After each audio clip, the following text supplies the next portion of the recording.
Hello and welcome to our Top Employers segment. My name is Zinathi Gquma. Now, the Top Employers Institute is a global authority that recognizes excellence and innovation in HR and people practices. Now, these certified top employers positively impact the lives of more than 7 million people around the globe. Joining me for that conversation is David Plink, the CEO of Top Employers. Welcome, David. Thank you, and a very good morning to you.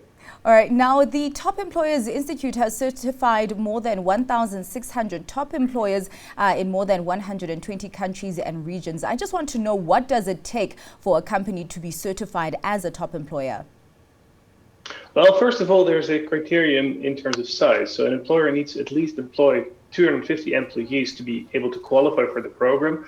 But that's only the start, because after that, a rigorous selection process takes place in which we audit the companies based on all the conditions they create for their people to develop. And that ranges from talent development, performance management, onboarding, culture, everything that has to do with creating an atmosphere in which people get the most out of themselves and get to be the best version of themselves they can be. All right. Now, it seems that throughout the years, trends have changed in terms of what employees are looking for in terms of job satisfaction. For example, we see millennials who are known for job hopping are never really attached to organizations. What kind of trends and changing behaviors have you seen top employers adopting in order to meet the needs of employees' job satisfaction? I think the needs of millennials often jump out, but I think it's also important to look at all employees, regardless of their generation. And three trends that we see in the African continent this year are the following. So the first one is transparency and inclusion. So we see all companies really focusing on transparency and inclusion as a business imperative. So it goes a lot further than just having a program, but really making sure that the leadership is transparent to their people. They're transparent about their own goals. They're making sure that they create this really inclusive culture. And secondly, what we see is a focus on digitalization, and that digitalization is often is very much fueled by the pandemic that we've encountered since a year ago. So companies are much more able to allow their employees to work from anywhere. And as you can see, I'm working from my home right now. But that's something that we see in all top employers, and it's really taking a leap forward in like decades almost. And thirdly, we see a true focus on well-being. And this well-being goes further than creating a safe and healthy workplace. It also goes into people's own houses, because we now work from home often.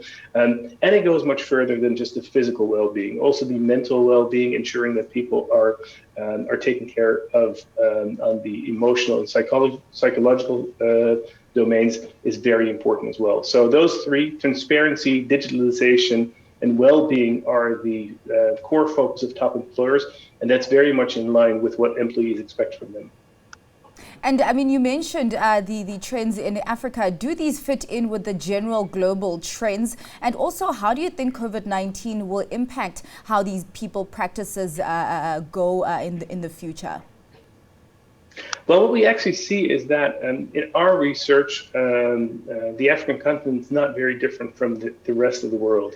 And that's because we mainly have companies in our program that are large multinationals. So the standards that are applied in the African program are comparable to the standards that are elsewhere. However, we do see that in terms of digitalization, we see the top employers in Africa being even more focused on advancing that. So 72% of the top employers in Africa have a digital HR vision, have developed a digital HR vision, and that's even 3% higher than the rest of the world. So Africa in this case is leading by example. And I mean, David, just give me one key building block for your model workplace.